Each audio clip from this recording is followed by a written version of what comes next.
Assalamualaikum warahmatullahi wabarakatuh. Selamat malam Bapak dan Ibu di kelas kewirausahaan malam ini, Universitas Maritim Amni pada tanggal 2 Juli 2021. Bagi yang melihat di rekamannya ini, kita akan membahas tentang kewirausahaan digital. Jadi lanjutannya ya, yang sudah kita bahas di pertemuan sebelumnya. Oke, selamat datang Pak Suparman.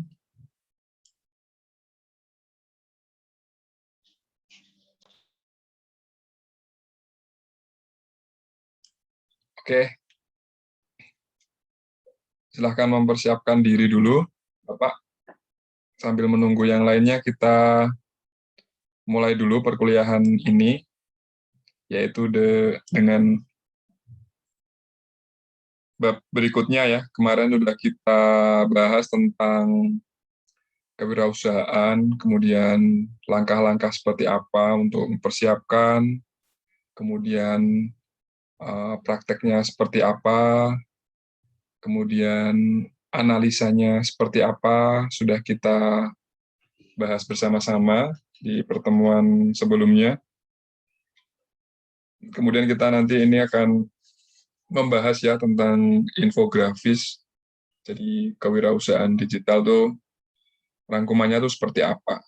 Jadi nanti kita bahas pelan-pelan. Jadi bagi yang kemarin tertinggal bisa melihat perkuliahan sebelumnya, literaturnya juga sudah saya berikan, nanti bisa dibaca-baca lagi.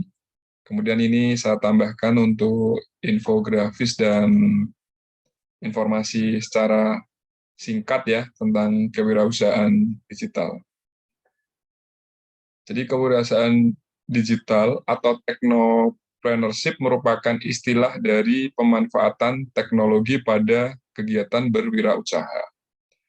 Pemanfaatan teknologi dalam hal ini dipahami mulai dari proses produksi, baik dengan mesin dan teknologi baru, hingga atau tidak, hingga pemasaran, yaitu dengan cara memanfaatkan media sosial atau medsos, kemudian platform online, aplikasi, dan lain-lain. Jadi pemanfaatan teknologi sangat dibutuhkan. Di sini sangat-sangat bermanfaat ya untuk kewirausahaan di zaman sekarang. Kita pasti sudah tahu semua bahwa semua dari tingkat usia, bahkan tingkat ekonomi, semua sudah melek teknologi ya. Indonesia ini termasuk bagus, termasuk merata. Jadi untuk perkembangan kewirausahaan dengan platform digital ini akan memudahkan para pengusaha, pelaku usaha untuk melakukan bisnis ini, karena sangat-sangat terbantu oleh teknologi yang sudah masuk di Indonesia. Kemudian istilah lain yang lebih umum digunakan oleh generasi milenial adalah startup atau bisnis pemula. Startup pada dasarnya adalah aktivitas sebuah perintisan bisnis yang memiliki model bisnis yang terencana dan memanfaatkan teknologi dalam bentuk platform data atau aplikasi.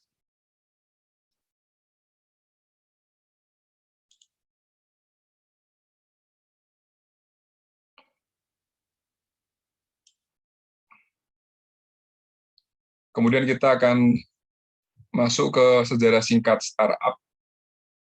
Jadi istilah dari kata startup adalah sesuatu yang sangat identik serta kerap kali dihubungkan dengan perusahaan baru di bidang teknologi dan informasi.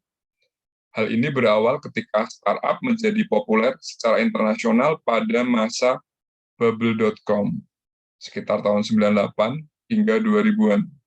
Banyak perusahaan.com didirikan secara bersamaan pada periode tersebut, dikarenakan saat itu sedang gencarnya perusahaan perintis untuk membuka website pribadi demi memulai bisnisnya.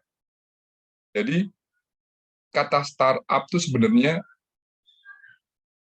usaha rintisan. Jadi, Bapak Ibu, jika memiliki usaha baru itu bisa dikatakan usaha startup. Tetapi dewasa ini startup dihubungkan dengan teknologi. Jadi, startup identik dengan aplikasi, identik dengan pemanfaatan teknologi yang berbau online. Jadi arahnya seperti itu. Kemudian sejarahnya pada tahun 98 itu kan .com mulai masif ya. Jadi semua perusahaan rata-rata mempunyai website atau membangun website, membangun brand image. Di situ mereka berlomba-lomba untuk memperkenalkan perusahaan mereka, baik untuk di bisnis maupun sisi CSR, macam-macam ya. Jadi mereka seperti berlomba-lomba. Jadi hampir semuanya mempunyai website. Intinya untuk memperkenalkan perusahaan mereka. Kemudian kejadian ini berdampak dengan semakin banyak orang yang mengenal internet sebagai ladang baru untuk memulai bisnisnya. Dan waktu itu pula lah startup lahir dan berkembang, sehingga kata startup mengalami pergeseran makna dan arti, menjadi bisnis yang selalu identik dengan dunia digital, informasi, dan aplikasi. Jadi sejarahnya kan startup usaha rintisan, wirausaha rintisan, wirausaha baru, pengusaha baru, tetapi semakin lama bergeser. Seperti yang Bapak Ibu ketahui ya, seperti Gojek, Bukalapak, Tokopedia, Traveloka, itu semua bisnis yang identik dengan dunia digital, dengan dunia teknologi informasi dan aplikasi.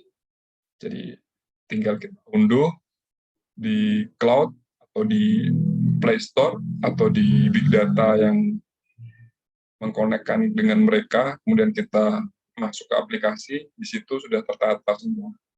Jadi memudahkan user untuk mengakses, untuk membuka data, kemudian untuk transaksi. Jadi dipermudah dengan dunia digital, teknologi informasi, dan aplikasi.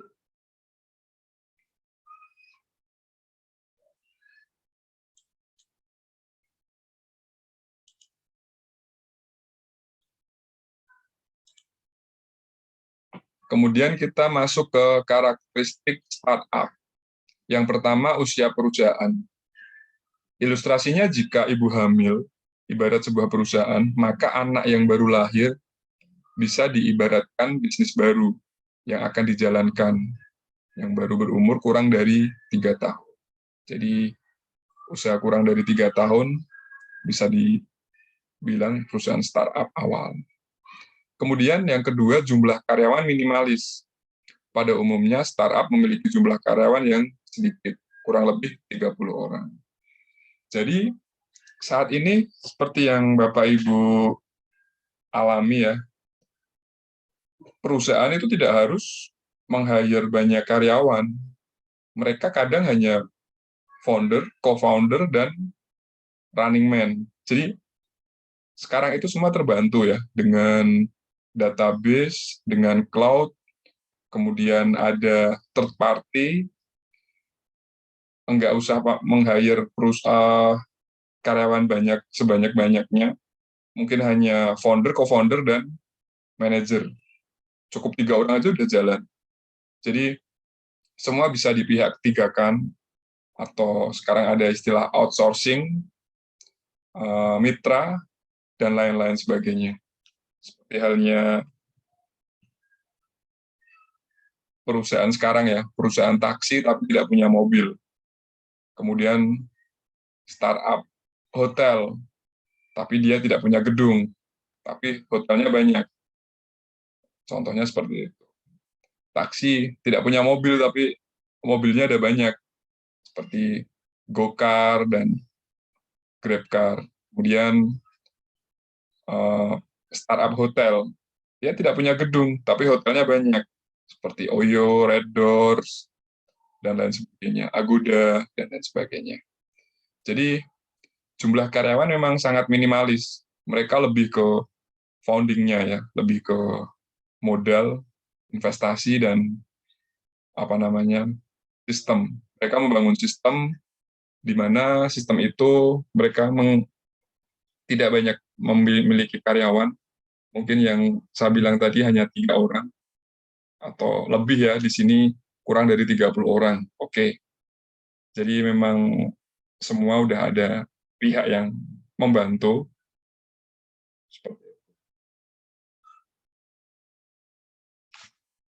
Kemudian yang ketiga, sumber daya manusia multitasking.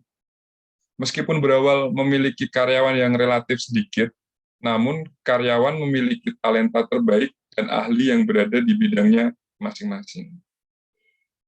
Jadi,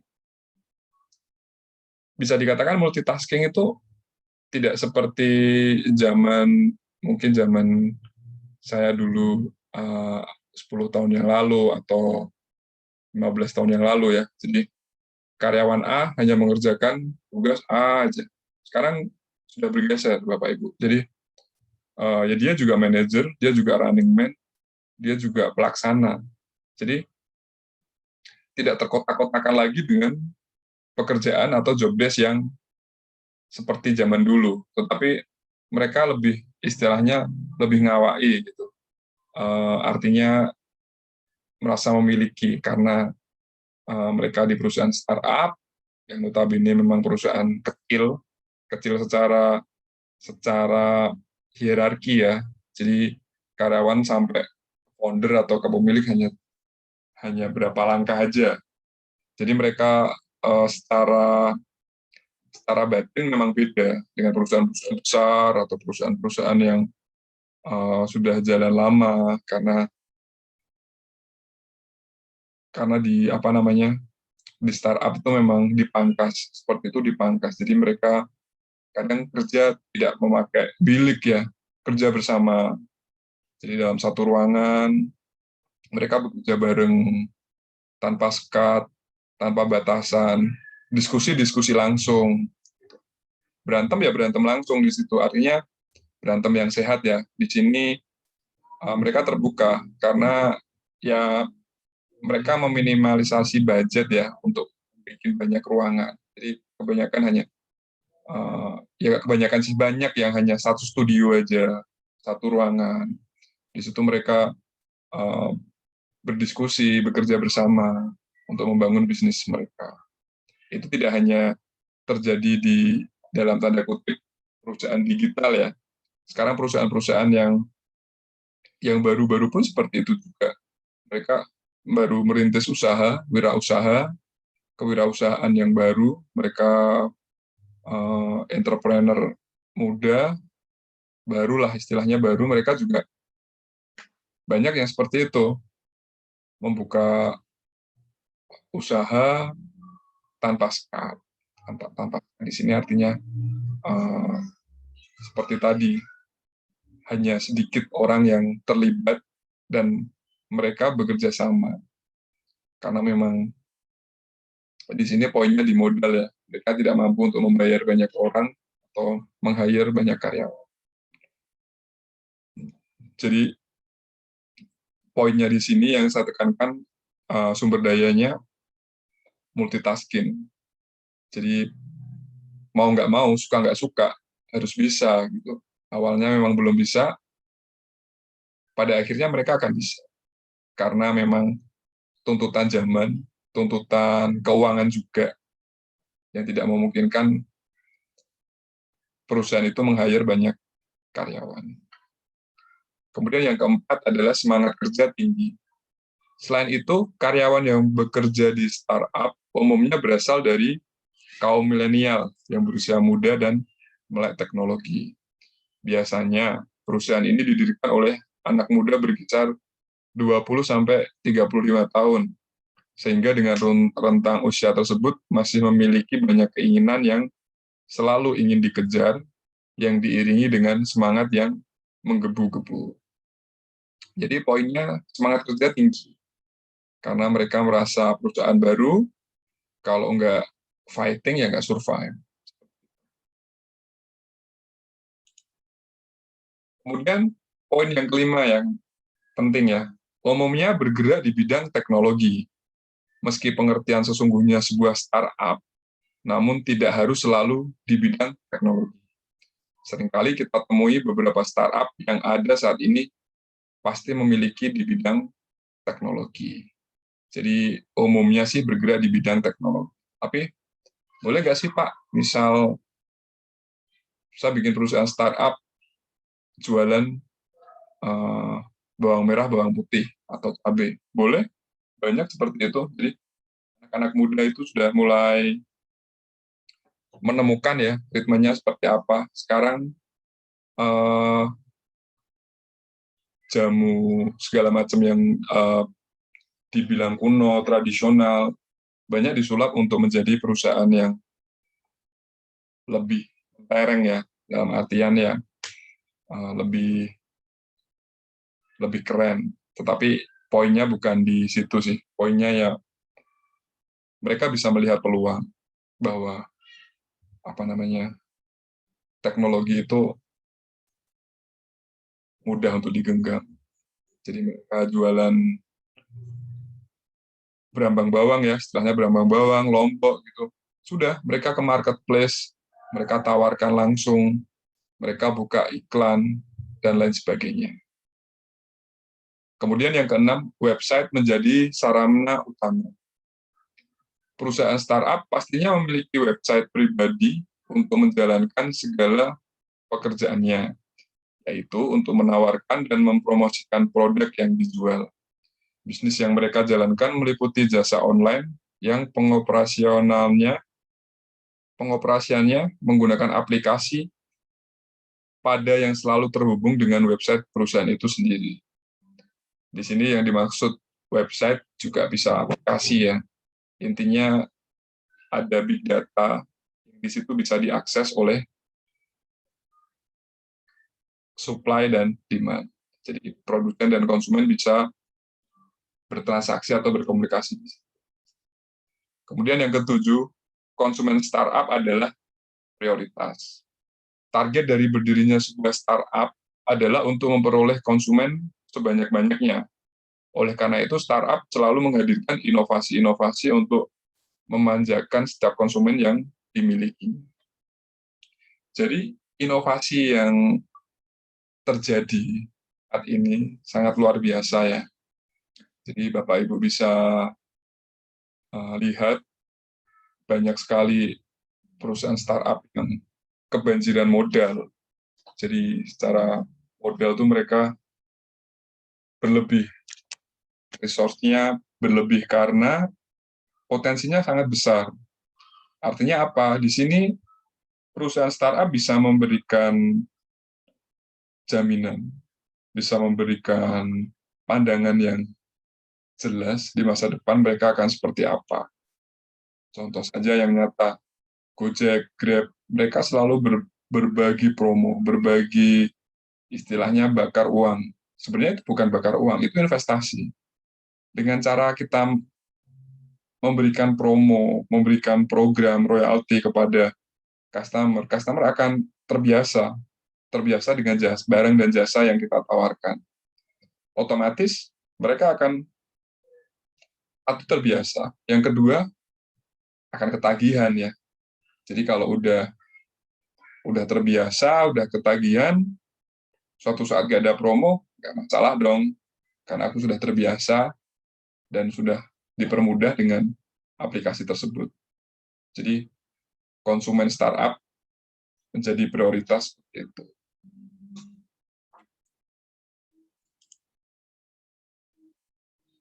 Kemudian kita masuk ke era industri 4.0 ya.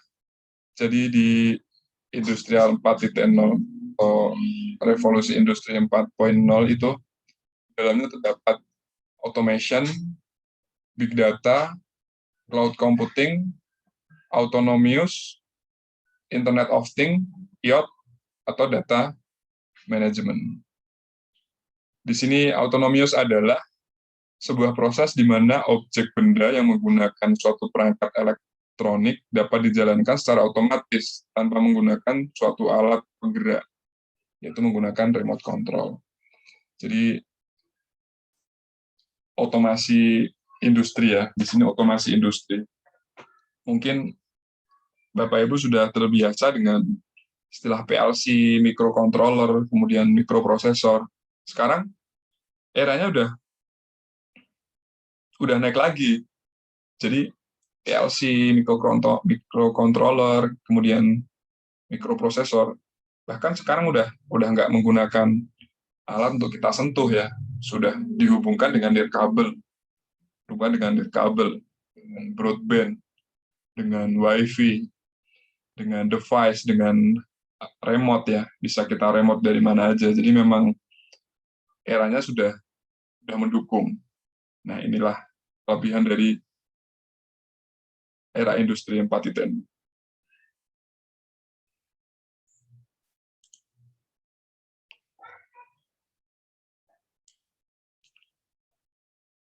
Kemudian kita masuk ke tahap-tahap revolusi industri. Jadi ini timeline-nya ya, hierarkinya, revolusi industri itu seperti apa sih? Loh, Pak, kok masuk ke situ? Iya, kewirausahaan itu kan kita membuat pengusaha baru ya, Pengusaha baru tidak lepas dari perkembangan zaman, tidak lepas dari sejarah. Di sini kita sedikit melihat sejarah bagaimana sih awalnya tahap-tahap revolusi industri itu. Jadi fase periode revolusi industri membutuhkan masa yang semakin singkat ya, dari waktu ke waktu.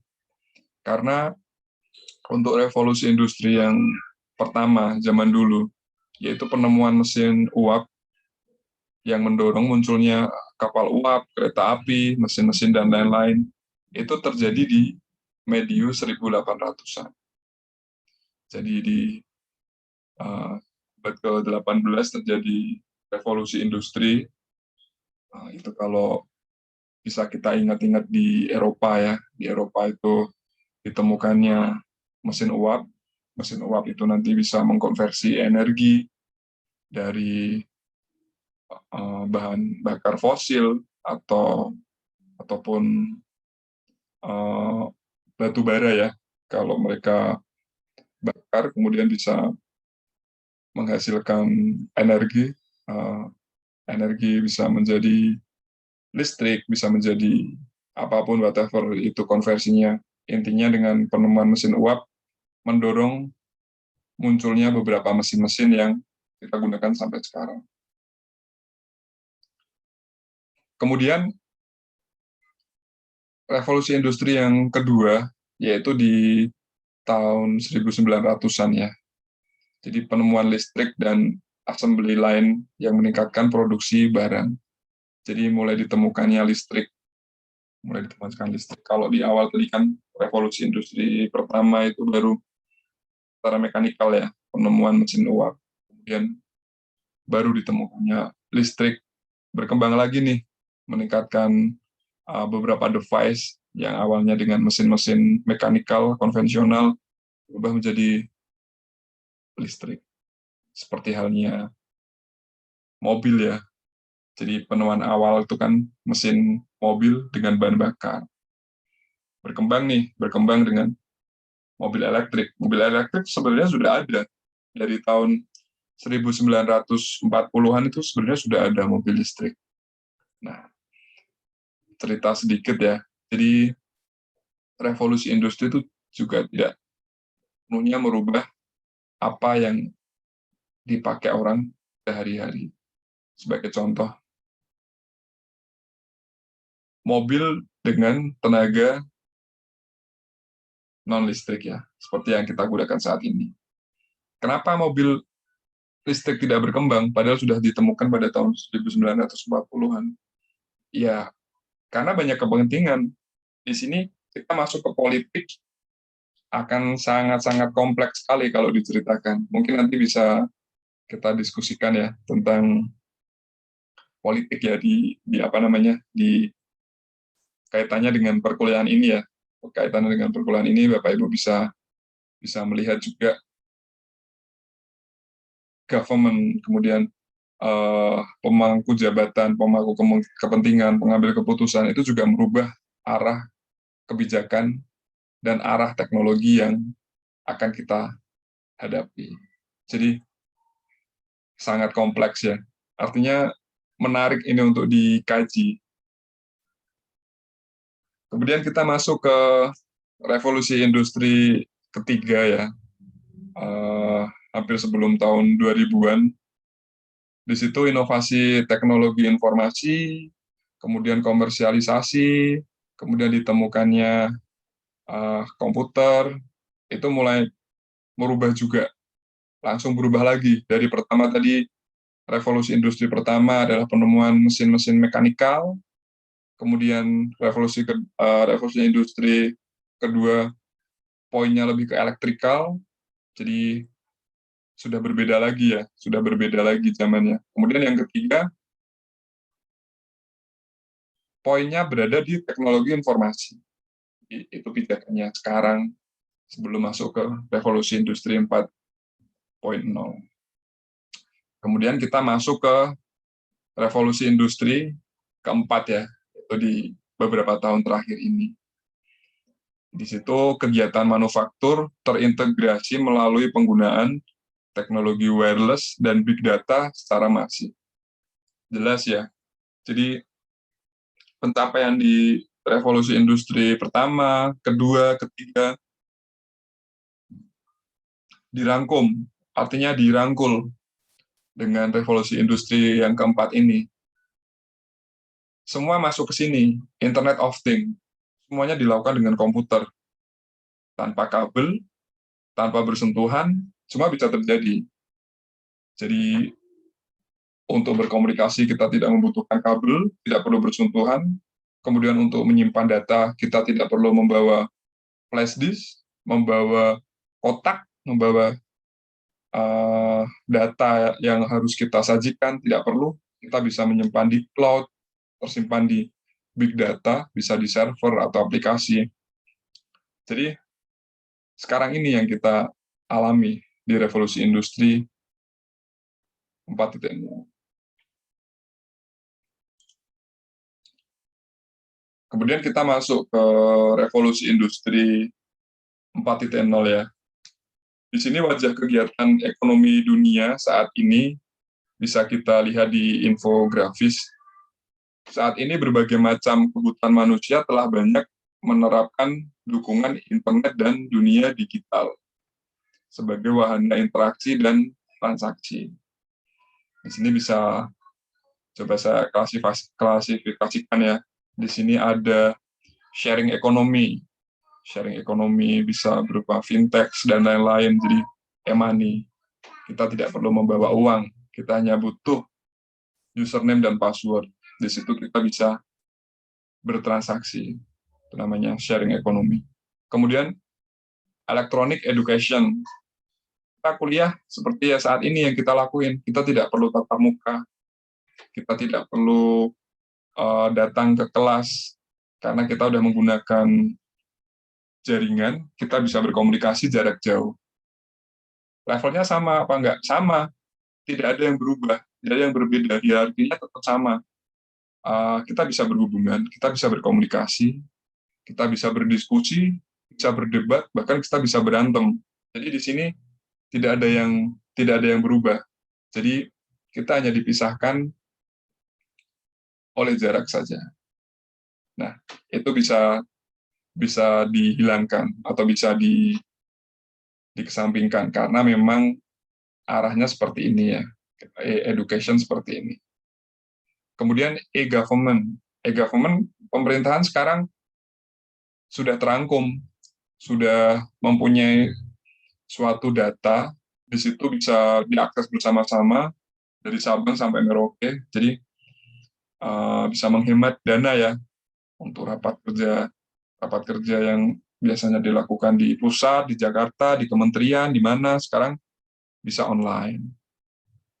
Bisa diakses bersama e-government, rakyat juga bisa melihat, disitulah kegiatan ekonomi dunia saat ini bisa terjadi. Kemudian, klasifikasi yang lain adalah cloud kolaboratif. Di situ cloud kolaboratif itu kita bisa bekerja bersama.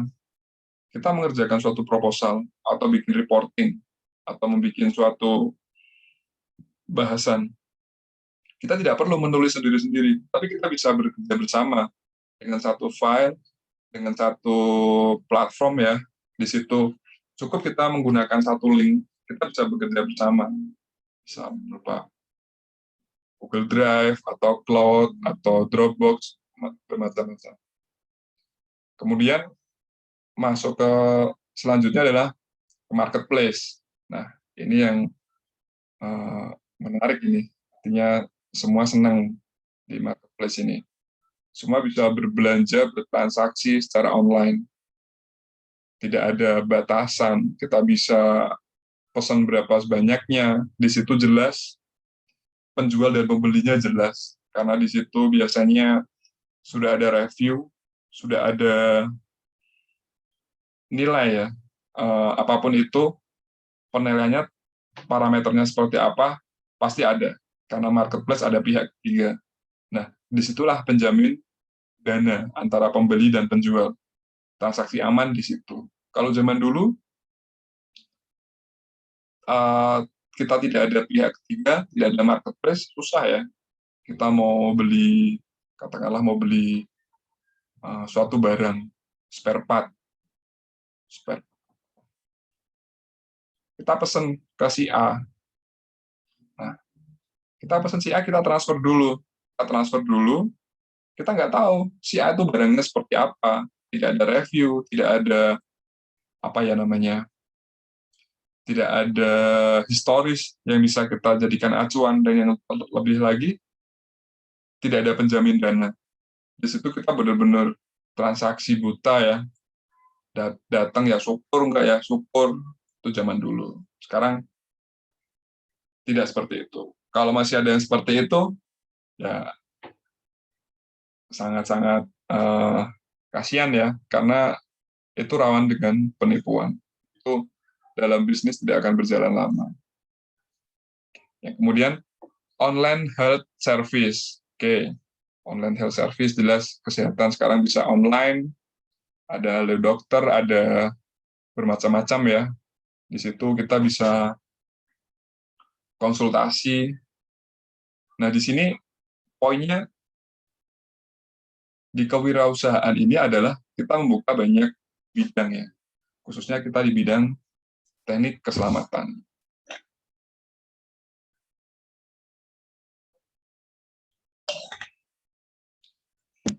Jadi di teknik keselamatan juga banyak peluang yang bisa di Bapak Ibu lihat, atau mungkin bisa jadi di bidang yang Bapak Ibu sekarang jalani, pasti ada peluang bisnis yang bisa dijadikan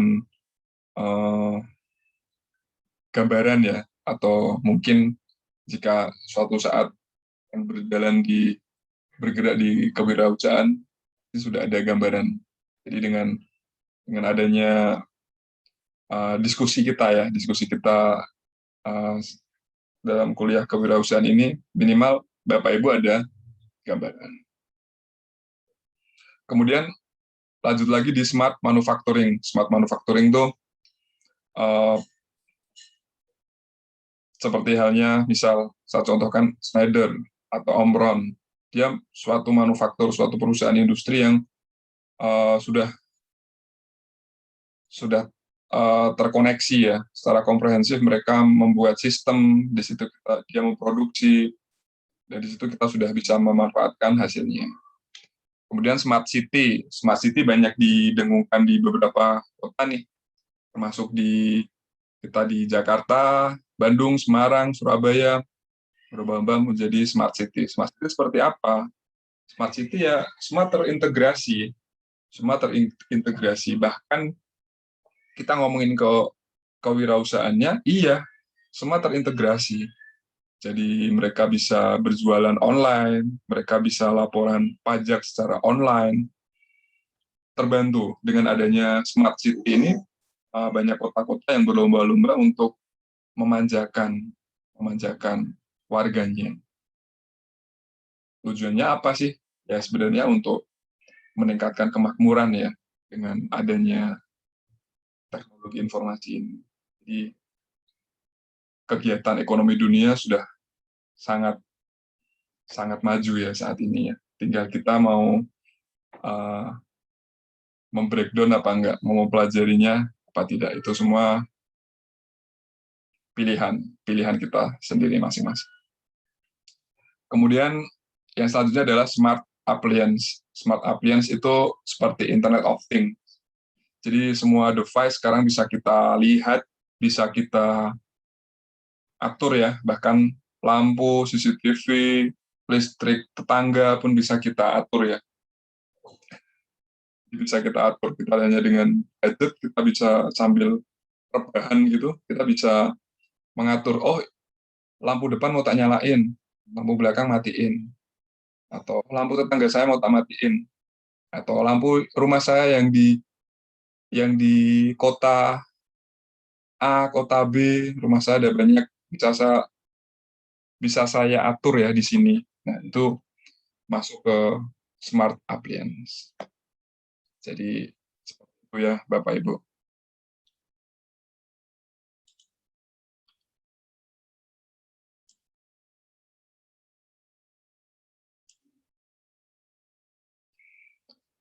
Kemudian kita sekarang masuk ke dampak dunia digital dan revolusi industri 4.0. Jadi di sini ada ancaman dan peluang ya. Di diskusi kita malam ini kan kita lebih melihat seperti apa sih ancamannya, seperti apa sih peluangnya. Jadi kita bahas bersama-sama. Mungkin nanti ada diskusi atau masukan atau unggahan bisa langsung diutarakan saja. Kita kuliah bisa lebih rileks, santai, dan mengena seperti itu. Jadi era baru industrialisasi digital ya. Ancamannya seperti apa? Jadi kita lihat di sini, secara global, era digitalisasi akan menghilang sekitar 1 hingga 1,5 miliar pekerjaan sepanjang tahun 2015 hingga 2025. Jadi akan menghilangkan 1 hingga 1,5 miliar pekerjaan. Bayangkan. Karena digantikannya posisi manusia dengan mesin otomatis. Jadi ini tidak mengada-ada ya. Ini memang cerita nyata. Ada teman saya dekat gitu. Dia kerja di Jakarta. Di Jakarta nih, dari perantauan nih, dari Semarang, orang desa ke kota, suatu perusahaan elektrik. Kemudian di situ, ini kita cerita aja ya, tentang adanya revolusi industri 4.0, itu kita bercerita aja, saya cerita-cerita aja.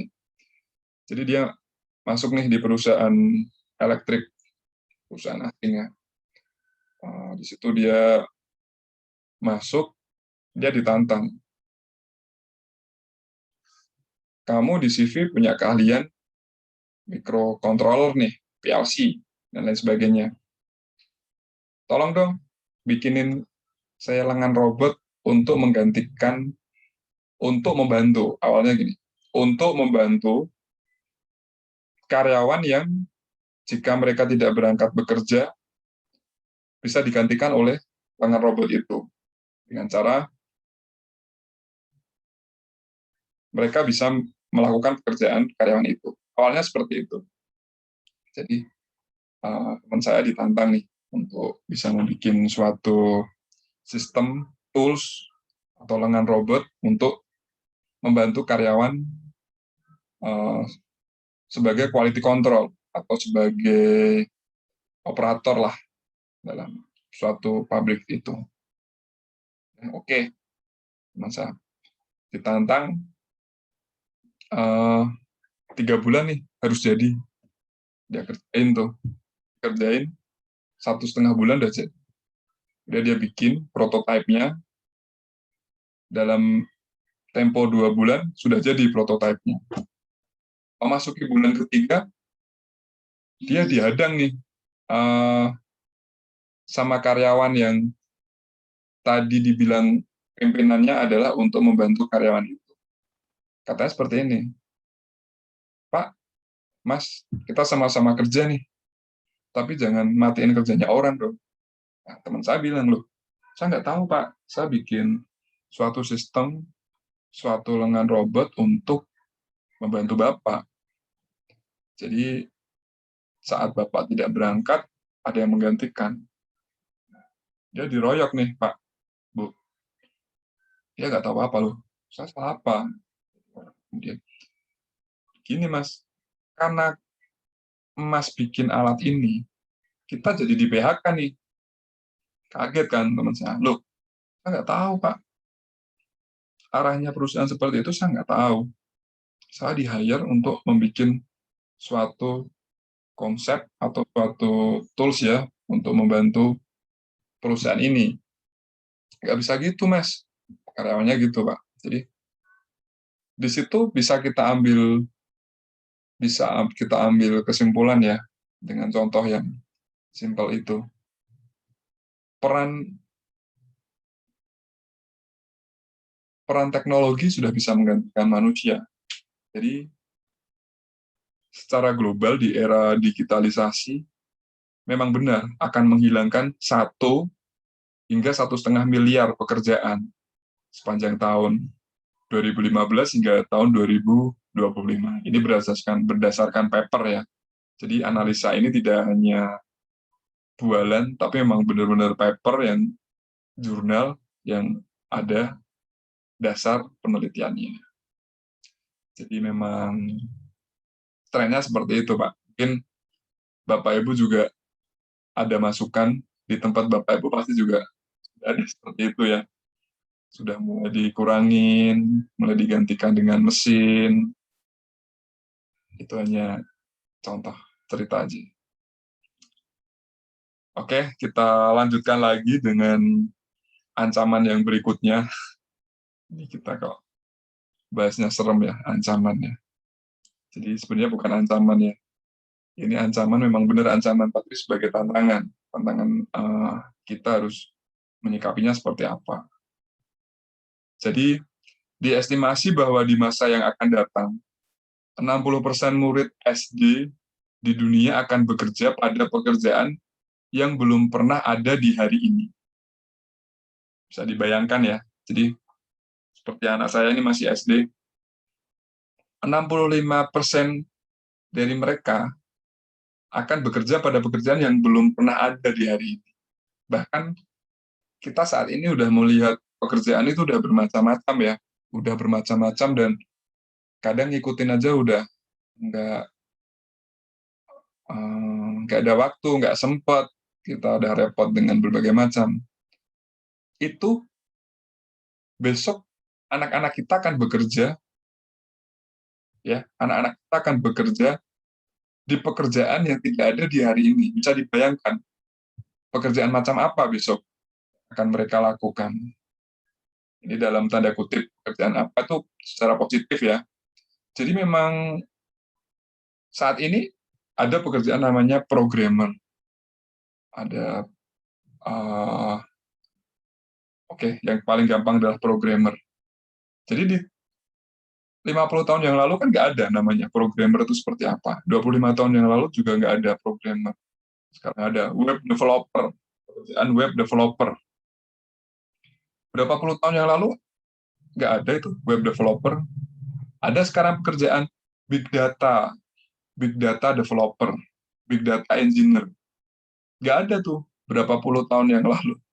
Nah, itu dari jurnal ini, dari paper ini bisa dibayangkan ya, 65% murid SD saat ini akan bekerja pada pekerjaan yang belum pernah ada pada hari ini. Nah, bisa dibayangkan ya, mungkin pekerjaannya akan seperti apa. Jadi peluang kewirausahaan tambah lagi nih, lebih besar lagi nih, lebih luas lagi nih. Tinggal kita mau ambil apa tidak.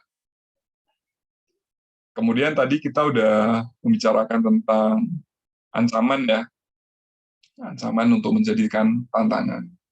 Kemudian kita melanjutkan ke peluang. Jadi peluangnya apa saja sih di sini? Kita bahas ya. Di era digitalisasi, berpotensi memberikan peningkatan net tenaga kerja hingga 2,1 juta pekerjaan baru pada tahun 2025. Ini kita ngomongin angka, kita ngomongin statistik, kita ngomongin probabilitas. Jadi peluang tenaga kerja akan bertambah 2,1 juta. Kemudian selanjutnya, terdapat potensi pengurangan emisi karbon, kira-kira 26 miliar metrik ton dari 3 industri. Yang pertama, elektronik, 15,8 miliar. Kemudian logistik, 9,9 miliar. Dan otomotif, 540 miliar dari tahun 2015 hingga tahun 2025. Sumber dari World Economic Forum. Jadi bisa dibayangkan ya, Bapak Ibu ya, pengurangan emisi karbon. Oke, saat ini emisi karbon yang terbesar dari apa sih? Oke, kalau kita dari lihat power plant, kita dari pembangkit listrik, jelas PLTU, PLTGU, itu sangat-sangat besar ya, menghasilkan efek rumah kaca, emisi karbon yang luar biasa. Kemudian di bidang transportasi, kita lihat di kendaraan umum, di darat, di laut, semua menghasilkan emisi karbon. Tetapi dengan potensi revolusi industri 4.0, semua bisa tereduksi. Contohnya, banyak yang pekerjaan bisa di remote, kemudian work from home, kemudian ada suatu sistem yang bisa mengintegrasi, sistem yang bisa merangkul, sistem yang bisa mereplace, menggantikan suatu mesin, jadi mesinnya lebih efisien. Kemudian di sisi tenaga juga sudah muncul beberapa mesin atau ya bisa dikatakan power plant menggunakan renewable energy. Jadi kalau dulu pembangkit listrik menggunakan batu bara, poin D. Pembangkit listrik menggunakan PLTU ya, pembangkit listrik tenaga uap menggunakan batu bara, titik. Itu gas karbonnya besar. Sekarang sudah beda lagi sebenarnya. Power plant kalau mau dikembangkan, sudah ada power plant hidrogen. Kan. Hidrogen itu teknologinya luar biasa. Tidak ada limbah, karena yang dihasilkan hanya air. Jadi banyak sekali sebenarnya ya untuk renewable energy sekarang. Tadi kita bahas hidrogen. Kemudian ada lagi pembangkit listrik tenaga matahari. Jadi jelas tidak ada resource yang harus dibakar, tidak ada batu bara, tidak ada fosil yang dibakar atau diproses, tapi kita benar-benar harvesting ya, kita benar-benar panen. Di situ kita panen sinar matahari kemudian dikonversi untuk menjadi sumber tenaga. Jadi dengan adanya era baru industrialisasi, era revolusi industri 4.0 akan menghasilkan era baru industrialisasi digital. Nah, poinnya seperti itu, seperti pengurangan emisi karbon. Jadi sedikit melebar ya ke situ, karena memang kewirausahaan itu sangat luas ya, apalagi kita di wirausaha teknik, kita mahasiswa teknik, jadi kita harus berpikir teknik juga. Beda kalau kita di kewirausahaan ekonomi atau fakultas lain, arahnya lebih ke perhitungan ekonomisnya. Kalau kita, di samping kita menghitung ekonomisnya, kita juga harus menghitung manfaatnya dan menghitung teknologinya. Jadi tidak hanya murah, tetapi kita harus mempertimbangkan teknologinya seperti apa, kemudian sustainable-nya seperti apa, keberlanjutannya seperti apa. Arahnya kita lebih ke ke sistem ya, sistem tekniknya. Jadi tidak hanya bisa menghasilkan power, tetapi power itu bisa membuat lingkungan kita lebih hijau. Nah, intinya seperti itu. Jadi karena kita mahasiswa teknik, kita juga harus berpikir secara teknik di situ. Oke, mungkin ada diskusi atau ada pengalaman-pengalaman mungkin Bapak Suparman dan Bu Wiwin, Ibu Wiwin, kaitannya dengan kewirausahaan digital ini, poinnya di revolusi industri 4.0 yang sudah kita bahas ini.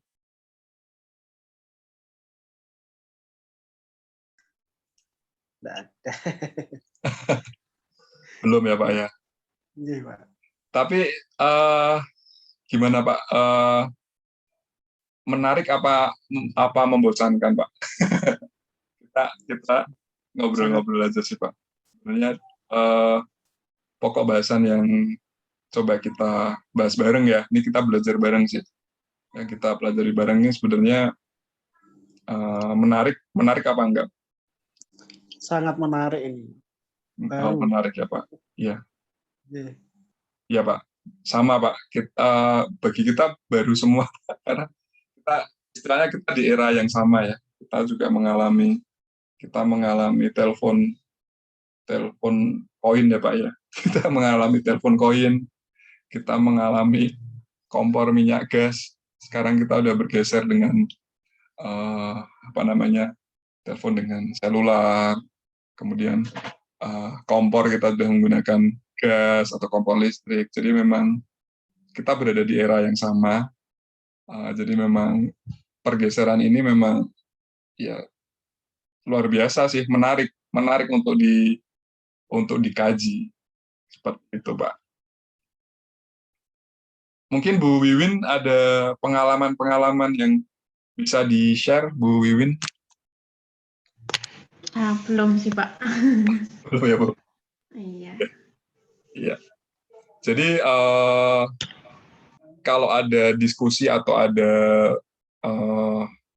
yang ingin disampaikan bisa WA saya ya, Bapak Ibu ya. Bisa di grup, bisa di personal. Jadi ada yang mau didiskusikan atau mau ada yang diusulkan untuk perkuliahan ini seperti apa atau pokok bahasan apa.